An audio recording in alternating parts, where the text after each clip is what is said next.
in this, A Girl Walks Into a Bar, it's a movie that takes place in different bars, and the girl goes to the. So where I'm in this section where, yeah, there's some ties to the underworld. And how did you want to portray that role? Like, what Well, effort did you put into I that? usually don't pick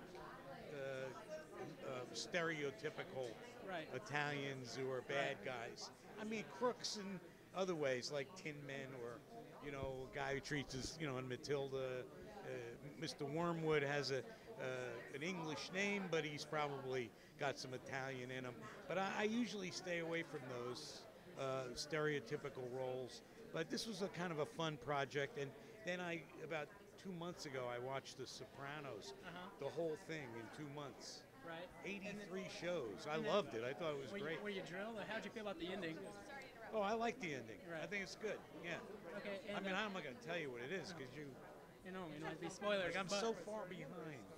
Like, people, I have friends who say to me, "You just watching The Sopranos now after all these years?" And I worked with Gandolfini in Get Shorty. Remember, he was the. Yeah, I'm going to walk down this way. Hello, Sebastian. I'm Angela from Lost in Reviews. It's nice to meet you. I heard you made this film for under $1 million and in 10 days. What are some tips and tricks you may have cut corners for it to actually succeed in this?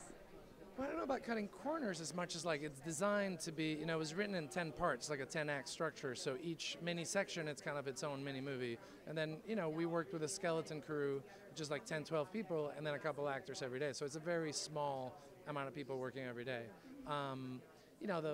The financing and how those things work, to me, I always kind of zone out on the thing, but the point is like when you're working with a 7D, which is like a really inexpensive camera, in bars where the set design is already pretty much built in, couple lights, couple actors, it's actually very doable. Yeah, so most of it was shot in one place then? 10 different places. 10, okay. Yes, so it's 10 different bars, so each one has a whole different look. So there's a tiki bar, and there's a strip bar, and there's a Mexican bar, a fancy bar. Now, are these films? Is this film related to the Electrolux and the women?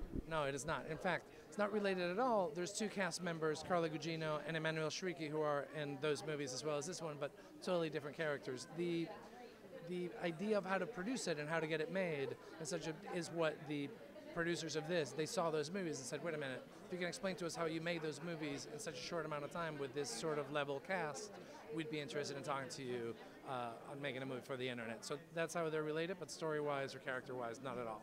Tone-wise even, like those movies are very like over the top and, very sexual, and this is more like, I think more like an Elmore Leonard PG-13 crime comedy, like very witty dialogue and all characters, but a much more accessible, I'd say. I wanted to make sure that it's a movie for the internet. We didn't want to create any kind of scandal when kids can see it or something. So the movie's, I'm not going to say, it's for everyone. So tell me about your choice to put it on YouTube to stream it for free. Is that some kind of new marketing strategy you think is going to become a new tool to get movies out there? I think it's an idea, it's an experiment. We don't know if it's going to work, but, you look at YouTube and you go, well, wait a minute, this is, in a way, a marketing and distribution company already set in place with viewers that come there every day. So if you could figure out, and now streaming has gotten to the place where you can actually, you don't have to watch it on a small little screen, you can stream it and it can look amazing. So it's an idea. It's like, well, what if we just use the template that you already have in place and try and give people movies for free and have sponsorship pay for it. So the idea itself is not new because it's basically television 50 years ago. It's like saying the Craft Hour presents this thing. And it was great working with YouTube and with Lexus, the sponsor, because they had no input in the movie. They said, you guys do whatever you want and we'll be partners. So it's a pretty cool situation. I like the idea because just for this festival, we were getting some sent to us that we can watch on YouTube and Vimeo. So it frees up a lot of time, at least that way. So this way, nobody has any excuse. If you haven't seen the movies because you don't feel like it, because you can't say like, I can get a babysitter, or you can just watch 10 minutes and the next day you can watch another 10 minutes. But already today, when the movie came out this morning, we've gotten like 35,000 people have seen the whole movie, because you can also see in parts or see the whole thing. So that's that's a huge audience in one day. I mean, if that was a per screen average, that would be like $350,000 or something crazy. It's really encouraging. do you have any other projects lined up after this? lined up or signed up? What did he say, lined up? Yeah, but I'm so superstitious. You know, there's a couple of things, but I feel like if I talk about them, they don't. You're always trying to get the money and. Working on this one now, right? Yes. Okay, well, thank you for speaking with me. Good luck. Hi, Carla. I'm Angela from Lost in Reviews. Am I just talking to you separately, I guess, for now? Perhaps. I'm not sure, just I think because they're still, yeah. Okay, so tell me about your role in this film and what drew you to the project. Well, Sebastian and I made Women in Trouble and Electrolux together as well in a very similar manner.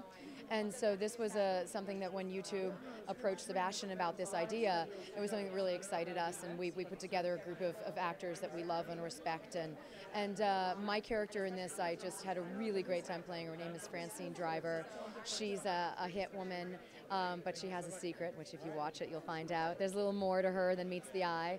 And it was a really, really fun character. And our first day of shooting, Zach Quinto and I sat down and we had a 10-page nonstop dialogue scene, which was just, just a great way to dive in. So what is your character? I guess you can't really tell me much, huh? If she has a secret, you can't really divulge her plot. Her part. You can get online and see it right now. I plan to. Did you have fun with the crew? Like get along real well? Because it's a big crew. Well, you mean the cast, the group of actors? Yeah, absolutely. I mean, Robert Forster and I had worked together on Karen Sisko. He played my dad in this TV show, so I've known Robert Forster for a very long time. Emmanuel Shrieky and I also did another movie together called Electrolux, which was here last year, that comes out today in the theaters, which is so crazy. So it was a lot of great actors that I love and respect, and yeah, we had such a blast. I mean, it really was. We shot it in 11 days, so it was so insanely fast. But it makes you want to drink during the day because, we're shooting the bars all day long. So by the 7th hour in the bar, even though it's only 2 p.m., you're like, shouldn't I be having a cocktail? I didn't, but but you're like, what am I doing in a bar if I'm not having a cocktail? Gotta at least have a margarita. Exactly. So do you plan on maybe seeing any other films while you're down here at South by Southwest? I would love to see many other films. Unfortunately, my friend Jake is in Source Code, and I really want to see Jodie Foster's movie. But actually, I leave tomorrow. I leave tomorrow morning, and I got in last night. So yeah. Well, that's how it is for a lot of people, I guess, flying around. Well, I love you in Entourage and Californication. Thank you so much. Do you know if you're going to be getting continued on Californication? I don't know if Abby Rhodes will pop her head back in. She may.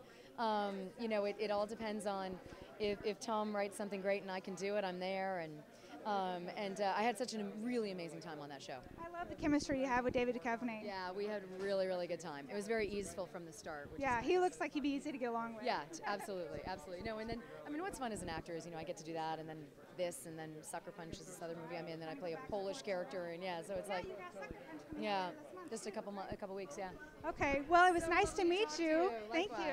Yeah, have a great one. Hi, Rosario. I'm Angela from Lost in Reviews. Yes, I've always wanted to meet you. Well, me too. So tell me about your character in this role and what made you want to grab it. Well, I play a woman named June, and she works at a naked ping pong establishment. It's really fascinating, interesting work. Yeah. And, she's a very earnest, very sweet girl. I think she's probably really never had anything really bad happen to her or anything, and so it was just really interesting playing someone so innocent and sweet and funny. It was just really an opportunity for me to play something really light, and I was really excited about that. And I would have played any role in this movie, honestly, because when I saw Sebastian and Carla at a party, and it was like, oh my God, you guys are making the first YouTube-produced movie ever to be released for free online. I need to be a part of that.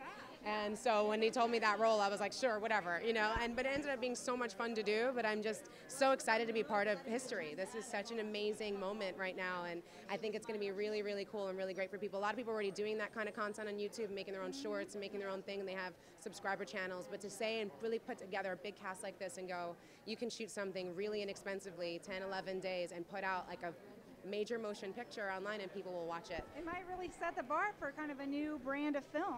I hope so. What I think, it's independent filmmaking still, it's just a different release, opportunity. And, so much of, starting with my film Kids that I first did when I was younger, and then seeing great people like Robert and Quentin come up in that industry of being great independent filmmakers and go out, and they're continuing to complain about going, but these, even with their names as big as theirs, it's like the money that's spent on all of the distribution and putting it out there and PR, it's like, they couldn't come up now doing the films that they started with in this climate.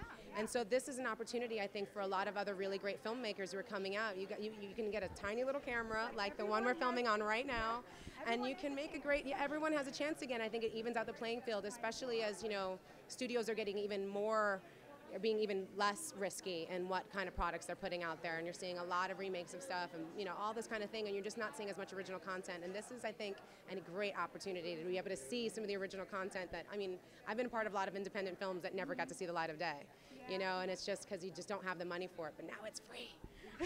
Well, I love your excitement for the film, and now I can't wait to see it. Oh, yeah. I'm going to go out there and tell everyone to see it, and you look much taller in person than I thought you were. Platform high heels, baby. Well, there you go.